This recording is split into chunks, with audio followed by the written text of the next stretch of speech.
이렇게 같이 얼굴을 좀 대하며 예배를 드릴 수 있는 것이 참 감사하다라는 그런 생각을 하게 되는 이번 한 주간인 것 같습니다. 오늘 아침에도 확진자가 또 이렇게 나타났죠. 여간 우리의 삶의 현장은 좀 힘들고 어려운 이런 일들이 일어납니다. 그런데 이 힘들고 어려운 일들을 전혀 예측 불가능하다라고 말할 수 없어요. 실질적으로 우리 안에 예측 불가능한 그런 일들이 참 많이 일어나지만 또 대부분의 많은 사건이나 사고들은 예측 가능한 그런 일들 가운데서도 발생을 하고 있습니다. 그래서 우리가 생각해야 될 것이 뭐냐? 이 모든 것들은 하나님께서 역사하시고 주관하시고 섭리하신다라는 것을 늘 우리가 잊지 않아야 된다라는 것이죠. 하나님의 주권 속에서 이러한 일들이 일어난다라는 것이죠. 지금 우리가 겨울을 지내고 있는데 이제 겨울이 곧 끝나면 봄이 옵니다. 지금도 많은 것들은 봄을 준비하고 있거든요. 많은 것들은 무엇인가를 이루기 위해서 준비해 나가고 있습니다. 이것은 하나님께서 역사하시고 주관하셔서 이루어지는 일들이거든요. 오늘 이 아침에 우리가 하나님 앞에 예배드리는 것, 어제 저녁에 우리가 생각할 수 있었을까요? 우리가 잠자리에 들면서 내일 아침에 눈을 떠야지 어느 누가 그것을 장담하며 그것을 맞이할 수 있습니까? 다 소망은 그렇게 하고 의뢰 지금 몇십 년 동안 그렇게 하루하루 눈을 떠왔기 때문에 뭐 당연히 우리에게 주어질 거라고 우리는 생각하지만 그 당연한 것이 우리에게 주어지지 않을 수도 있는 거죠. 또 그렇게 주어지지 않는 수없이 많은 사람들이 그렇게 죽어가고 있는 것이 현실이기 때문에 그렇습니다. 그래서 우리는 지금의 이 시간 하나님께서 주신 전적으로 은혜 베풀어 주신 것에 대한 우리는 감사와 찬양과 영광을 올려드리는 것이 우리 인생의 마땅한 모습이다라는 것이죠. 욥기를 통해서 우리가 깨닫고자 하는 건 역시 바로 이겁니다. 모든 것이 하나님의 주권하에 이루어지고 있다. 여러분 아멘입니까? 모든 것은 하나님의 섭리고 하나님의 주권하에 이루어지고 있다라는 거예요. 우리가 욥을 보면 욥이 어떤 인물인지 참으로 대단하다라고 이렇게 말을 하게 되는데 그 욥의 대단함을 우리는 이렇게 이야기할 수 있습니다. 욥이 온전하고 정직해서 하나님을 경외하고 악에서 떠난 인물이다라는 거예요. 이러한 욥의 이 대단함이 그냥 거저 주어졌을까? 그렇게 생각하면 아니죠. 욥이 얼마나 하나님 앞에 또 도덕적으로 윤리적으로 하나님 앞에 온전했는지 시험을 통해서 우리가 그 삶을 알게 되는 거예요. 시험을 통해서. 욥이 도덕적으로 또 신앙적으로 하나님 보시기에 합당한 인물이다라고 하나님은 욥을 평가하시는데요. 아마 지금 이 시대에 욥과 같은 인물이 꼭 필요한 게 아닌가. 욥과 같은 인물. 도덕적으로 윤리적으로 또 신앙적으로. 그러니까 신앙과 삶이 일치한 거예요. 믿음과 행함이 일치한 거예요. 이런 인물이 지금 이 마지막 때에 필요한 게 아닌가. 입은 말은 그렇게 하는데 행동이 뒷받침되지 않아요. 믿는다고는 하는데 믿음의 행위가 온전하게 나타나 보여지고 있지 않아요. 그러니까 지금 이 시대에 많은 사람들이 혼란에 혼돈에 빠져 있는 것이죠. 이러한 하나님 보시기에 합당하고 온전한 욥. 그런데 1장 13절부터 2장 오늘 우리가 읽은 10절까지 말씀에 보면 욥은 엄청난 고난을 당했습니다. 도저히 상상조차도 할 수 없는 재앙을 당하게 되는 것이죠. 자녀들이 한꺼번에 죽어요. 수없이 많은 재물을 다 잃어버리고 종들이 다 죽고 떠나가고 그렇습니다. 자기의 몸은 도저히 감당할 수 없는 병, 종기에 걸려가지고 그렇게 고통스러워합니다. 어떻게 이런 일이 있을 수 있을까? 욥이 이런 당한 그런 고난, 지난 시간에 말씀을 나눴듯이 이러한 욥의 재앙은 하나님의 허용하심 속에서 이루어집니다.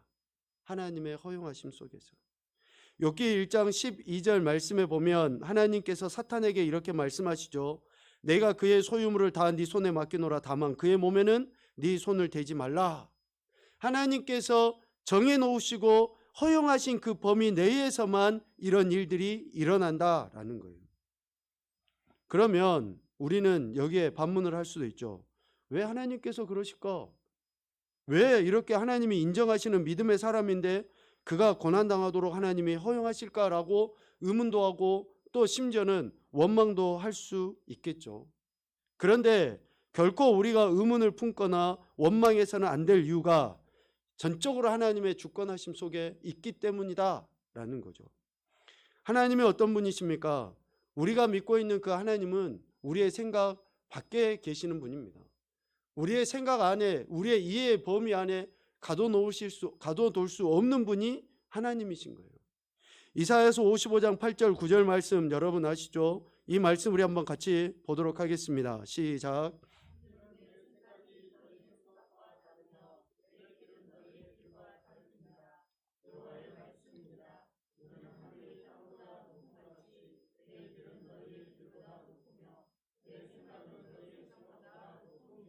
아멘. 하나님은 선하신 분이십니다. 그리고 하나님은 사랑이셔요.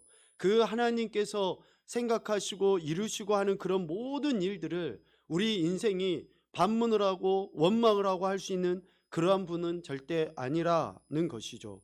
도저히 우리 인생이 이해할 수 없는 일들이 지금도 얼마든지 일어나고 있는 이 시대에 우리가 왜? 라고 하는 것이 아니라 그 속에서 하나님의 뜻을 발견하려고 하는 믿음의 행위가 우리에게는 요구될 뿐이다 라는 거예요. 여러분, 지금도 수없이 많은 무고한 어린 생명들이 죽어가고 있습니다. 굶어서 죽고 맞아서 죽고 내버려서 죽고 얼마나 고통 가운데 있는 그런 어린 아이들이 있는지 몰라요. 또 가난한 나라에서 태어나서 누가 태어나고 싶어서 거기에서 태어났겠습니까? 그런데 하나님의 허용하심 속에서 그 가난한 나라에서 태어나고 그 힘들고 고통스러운 그 상황과 환경 속에서 지금도 살다가 죽어가는 그 엄청난 사람들이 많이 있다라는 거예요. 거기에 대놓고 왜? 아닙니다. 그 속에서 우리는 하나님의 뜻을 발견하는 그런 지혜가 있어야 되는 것이죠. 오늘 욥을 보면 욥은 하나님의 허용하심 속에서 사탄의 시험을 받게 되죠. 사탄의 그 시험의 목적은 분명합니다. 욥이 하나님을 부인하고 떠나도록 하기 위해서 사탄은 시험하는 거예요. 하나님을 모른다고 부인하고 원망하고 하나님을 떠나도록 하기 위해서 사탄은 시험하는 거예요. 여러분 혹시 지금 여러분들이 고통과 어려움과 시험 가운데 있습니까? 그러면 지금 사탄이 지금 그걸 노리고 있다는 거예요. 여러분들 입에서 하나님을 원망하도록, 여러분들 입에서 하나님을 부인하도록, 하나님을 저주하고 하나님을 떠나도록 하기 위해서 지금 사탄은 그렇게 시험하고 있다라는 것이죠. 사탄이 한 그 시험의 핵심의 내용들을 이렇게 이야기할 수 있어요. 사탄이 하나님께 이런 이야기를 하죠. 욥기 1장 9절에 보면 사탄이 여호와께 대답하여 이르되 욥이 어찌 까닭 없이 하나님을 경외하리까? 라고 이야기해요. 욥이 하나님을 경외하는 것 알겠어요. 인정합니다. 그런데 욥이 하나님을 경외하는 이유가 있으니까 하나님을 경외하는 것 아니겠습니까? 라고 이야기를 해요. 자, 충분히 이해가 갈 만합니다. 이해가 갈 만해요. 사탄이 이런 모습으로 욥을 참소하는, 하나님 앞에 욥을 참소하는 그 근거가 뭐냐? 욥의 신앙이 인과론적인 원리에 근거해 있다라고 사탄은 그 참소의 핵심의 내용을 이야기를 하는 겁니다. 무슨 말이냐? 원인이 있으니까 결과가 있는 것 아니냐? 하나님이 욥에게 이러한 것들을 주셨으니까 욥이 하나님을 경외하는 것 아닙니까? 그러니 욥에게서 재물을, 자녀를, 또 아내를, 건강을, 심지어는 생명을 거둬가면 욥이 하나님을 경외하겠습니까? 라고 이야기를 하는 거예요. 얼핏 들으면 맞죠? 지금 온 우주의 만물의 모든 일들은 실질적으로 인과론적인 것이 틀림이 없어요. 원인이 있으니까 결과가 있는 거죠. 형제가 치고받고 싸우는 것도 누군가가 뭔가 잘못했으니까 싸우는 거거든요. 저희 쬐깐한 것이 형한테 대들고 까불고 말 함부로 하니까 형이 욱해서 그냥 쥐어받고 하는 거예요. 부부싸움도 마찬가지예요. 지금 일어나는 모든 일들도 원인이 있으니까 결과가 있는 거 틀리질 않습니다.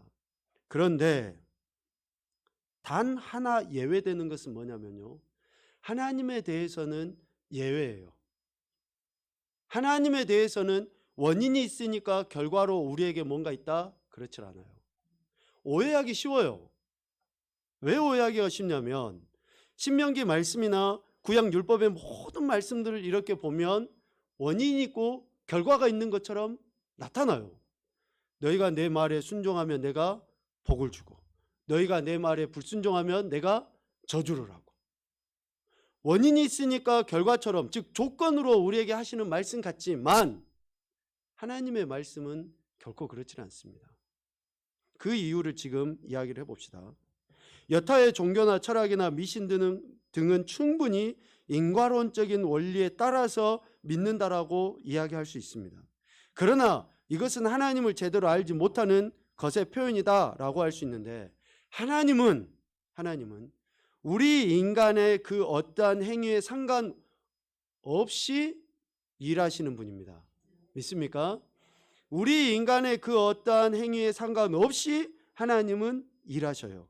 우리가 어떠한 것을 드리고 바쳐야 하지만이 우리에게 보상해 주시는 분이 아니라는 거예요. 전적으로 하나님은 그냥 그렇게 일을 해 나가신다라는 것이죠. 그 대표적인 것이 구원입니다. 할렐루야. 의롭다함을 받는 거예요. 여기에서 구원받고 의롭다함을 얻기 위해서 어떤 행위를 보인 사람이 있습니까? 아무도 없어요. 에베소서 2장 8절 9절 말씀에 그렇게 이야기하죠. 은혜에 의하여 믿음으로 말미암아. 그러니까 은혜가 먼저 주어진 거고, 그에 대한 반응으로 우리가 믿음을 소유해서, 그러니까 소유한다는 것은 내가 소유한 게 아니라 주어져서 그렇게 구원을 받은 것, 이것은 우리에게서 난 것이 아니고 하나님이 우리에게 주신 것이다 라고 이야기를 해요. 그러니까 이 구원, 의롭다함을 받은 것, 이것은 우리의 어떠한 행위에 상관없이 하나님께서 거저주신 거예요. 거저주신 것. 이것을 우리는 믿음에 대한 영역, 그러니까 뭐 어쩌면 영적인 영역에만 우리가 국한시킬 수 있는데요, 구약에 실질적으로 하나님께서 아무것도 없었던 그 인생에게 은혜로 모든 것을 주신 대표적인 인물이 있어요. 욥과 동시대의 사람 누굽니까? 아브라함을 봐보십시오. 아브라함이 하나님 앞에 은혜 받을 만한, 복 받을 만한 어떠한 행위가 있었을까요? 이스라엘의 조상이 될 만한, 복의 근원이 될 만한 어떠한 믿음의 행태가 있었습니까? 아니에요. 없었어요. 그런데 하나님께서는 아브라함을 택하셔서 창세기 12장 1절 2절 3절에 엄청난 축복의 말씀을 하셔버리는 거예요. 그래서 영적인 부분뿐만이 아니라 삶적인 그 모든 것들도 하나님께서 전적으로 주관하시고 역사하시고 우리의 행위에 관계없이 하나님께서 베풀어 주시는 것이다 라는 것이죠. 그래서 우리 인생은 기브 앤 테이크로 생각하기가 쉽습니다. 그러나 하나님에 대해서는 전혀 우리 인생의 생각하고는 다른 분이시다라는 것을 분명히 전제하고 우리가 믿음으로 하나님 앞에 고백하며 나가야 된다라는 것이죠. 이 다르다라는 것을 틀리다라고 여겨서는 안 됩니다. 하나님이 우리가 틀린 분이셔? 아니요. 틀린 분이 아니시고 하나님은 우리의 모든 생각과 삶을 초월하신 분입니다. 초월한다는 것은 다 아시는 거예요. 이미 알고 계신다라는 거예요. 초월하신다는 것은. 틀린 것이, 그러니까 다르다라고 할 때 이 다른 것은 틀리다라는 게 아니고, 그래서 예수님께서 우리의 죄를 대속하시기 위해서 히브리서 기자는 뭐라고 표현합니까? 체휼이라고 해요. 체휼. 동정하실 수 있는 분이라고 이야기해요. 체휼. 직접적으로 체험하시고 경험하셔서 아시는 그분이라고 표현하거든요. 그러니까 이처럼 하나님은 전혀 우리 인생과 다른 분이시다라는 것을 이야기하고 있죠.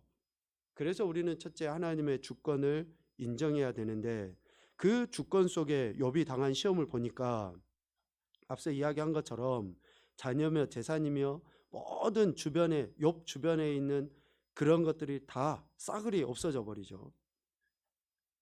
욥이 가졌던 그 엄청난 물질적인 그 재산 이야기했죠. 욥기 1장에 보니까 뭐 양이 7,000마리, 낙타가 3,000마리, 소가 500개리, 암낙이 500마리, 종도 엄청나게 많았다. 그런데 이것이 다 하루아침에 잃어버리게 된 거예요. 재앙이죠, 재앙. 근데 욥이 이런 재앙을 당하면서, 하나님의 주권적인 허용하심 속에 이런 재앙을 당하면서 욥이 보인 그 태도를 참 대단하다라고 이야기를 하는데, 욥기 1장 22절에 보면 욥이 이렇게 고백을 하죠. 우리 한번 읽어봅시다. 욥기 1장 22절입니다. 시작. 모든 일에 욥이 범죄하지 아니하고 하나님을 향하여 원망하지 아니하니라. 아멘. 자녀 잃었죠. 재산 잃었죠. 뭐 종들 다 떠나갖고 죽죠. 그런데 욥이 이 모든 일에 하나님을 원망하지 않아요. 원망하지 않아요. 참 대단하죠. 그럼 어떻게 이렇게 욥이 이런 대단한 고백을 할 수 있을까? 우리보다 차원이 다른 신앙을 갖고 있었기 때문이다. 그래요. 할 말 없죠. 그래, 맞습니다. 그런데 앞서 이야기한 것처럼 욥이 이렇게 고백할 수 있었던 것은 욥의 신앙과 삶 안에 어떤 마음이 있었느냐? 자신이 소유한 모든 것, 자신이 얻고 누린 모든 것이 삭이라고 생각하지 않은 거예요. 삭. 보수라고 생각하지 않은 거예요.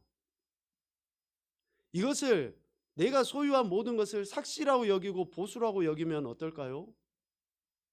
잃어버리고 빼앗기고 죽고 도난당하고 없어지면 원망하게 돼 있어요.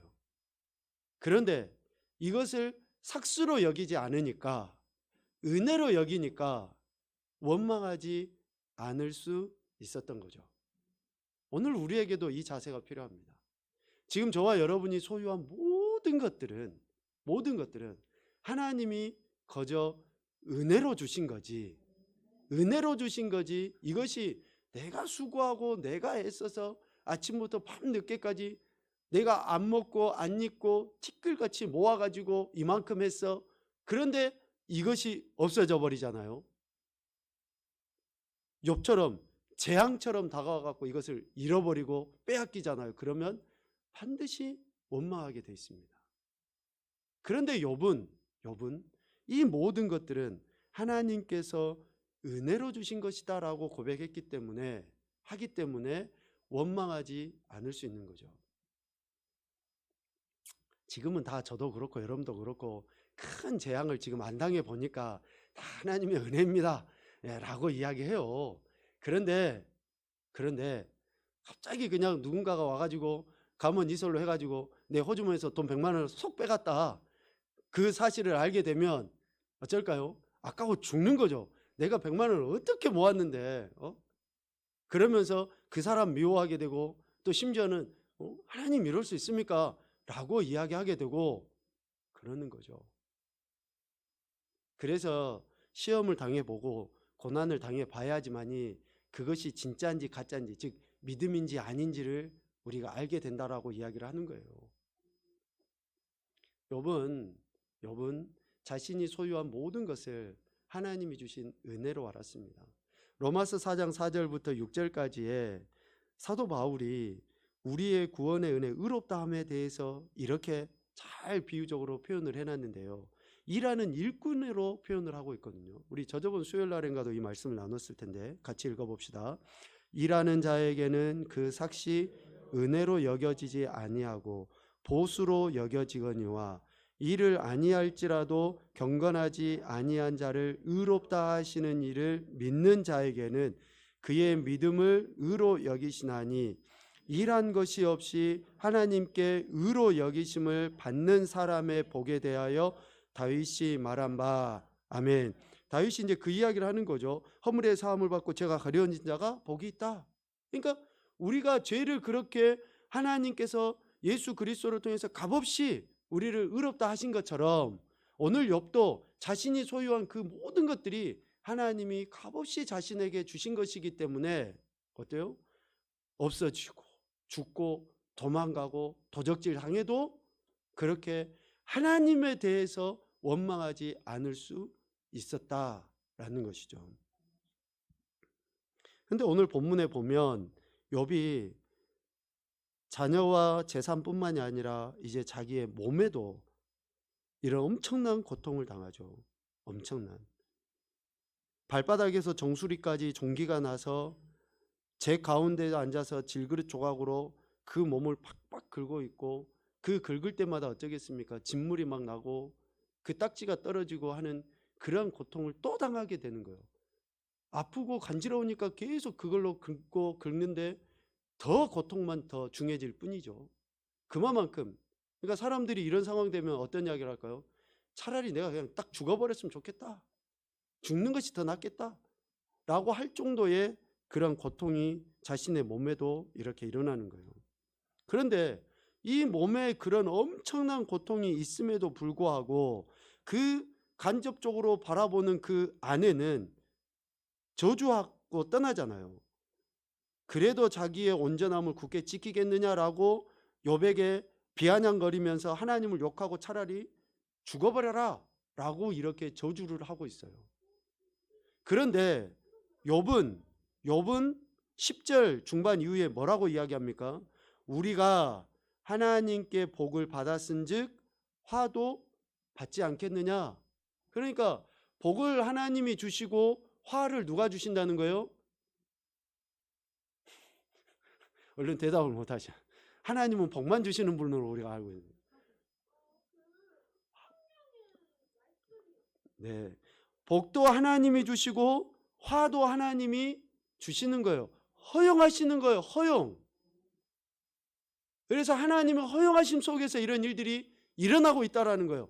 그래서 욥이 지금까지 자녀며 재물이며 재산이며 종들이며 수없이 많은 복을 받았고, 지금 자녀가 죽고 종들이 죽고 재산을 다 빼앗기고 자기 몸에 병 든 것도 누가 주셨다고요? 하나님이 주셨다라고 욥이 인정하는 거죠. 그런데 욥의 아내가 이렇게 욥을 비아냥거리고 저주하고 하는 그 말은 달리 생각하면 뭐예요? 수고하고 애써서 모은 재산이며 자식이며 이런 것들을 하나님이 빼앗아갔다라고 하니까, 즉 자기가 수고로 얻었다라고 하니까 욥의 아내는 이런 반응을 보이게 되는 거예요. 그래서 우리가 가진 모든 것이 하나님의 선물이고 하나님의 축복이다 라는 것을 우리가 어느 한순간도 잊지 아니할 때에 이런 고통과 고난 속에서 우리는 여전히 하나님의 주권을 인정하는 그러한 인생이 되고, 욥과 같이 하나님의 욥에 대한 평가를 듣게 되는 인생이 되는 거예요. 온전하고 정직하여 하나님을 경외하고 악에서 떠난 인생이다 라고 평가를 듣게 된다라는 것이죠.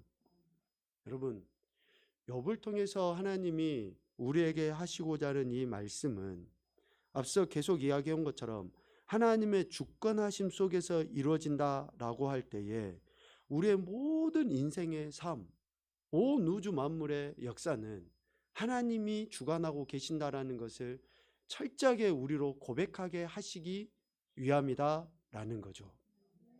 고린도전서 10장 13절 말씀을 우리 읽도록 하겠습니다. 시작.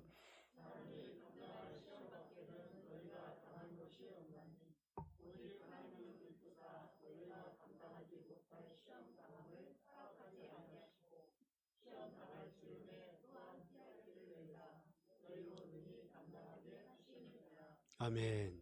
여러분 이 말씀 꼭 기억하십시오.